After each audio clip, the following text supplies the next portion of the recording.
Third of the Childress cars to run will be Kevin Harvick. 3 top 5s and 4 plate races, average finish of 6th last season.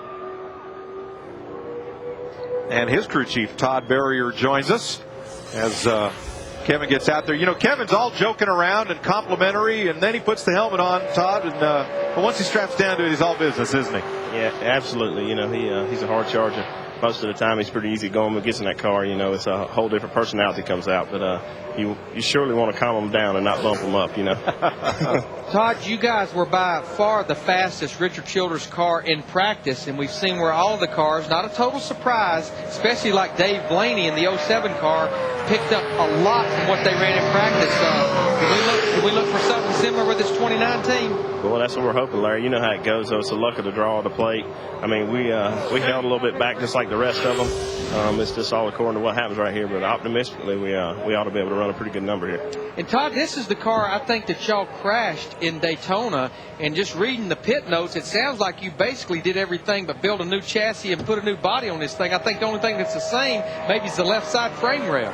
Yeah, the cage, door bars, left side frame rail, all the floorboards, front and rear clip, right side rail, body.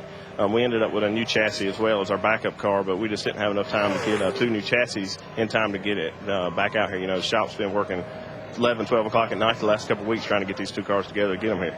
Todd, I'm watching the tracker. This by far is going to be the fastest first lap I think that anyone has ran so far. He's maybe going to be in the top 10 on his first lap. 6th quickest, 51.06 with 1 to go. Well, that's good, Larry. Keep pumping me up here, man. We need to do it. I mean, that's pretty phenomenal right there. I mean, he ran fairly high, DW. He should run down in the mid-50s on this lap. We were hoping for like a 69 or 70, so we'll just see what happens here. You're going to be pretty good. You're going to be pretty close, my friend. Yeah, that's gaining every foot, isn't it? The margin there.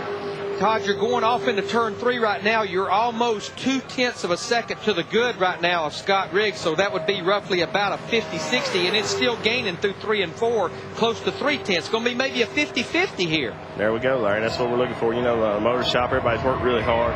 The chassis shop, all of us have really dug hard to get these cars back together, and it's just a testament to them guys that's working their tails off. This is going to be a good one, buddy. I guarantee you're going to like this. How about 50-45? There you go. How about that? Nice job, man. All right, man. Thank you. Thanks, Todd. All right, man. Y'all take care. 189.8 miles per hour. Dick Bergman. And Happy Harvick had his choice of hats.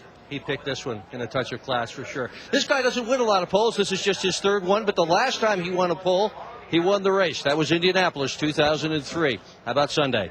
Well, I think anytime you have a car that qualifies well and runs fast in qualifying, it's usually a good sign of things to come for Sunday. So my Jim Goodwin Chevrolet is always really good when we come to these restrictor plate tracks, and I destroyed both of them at Daytona, and we had to go home and work a lot of hours to build 2 brand new ones. So just got to thank Todd Berrier and everybody from the fab shops and engine shops worked real hard to make our stuff better. So we're headed in the right direction. Now, top 3 finish in 3 of the last 4 races here at Talladega. What is it that makes you so good here?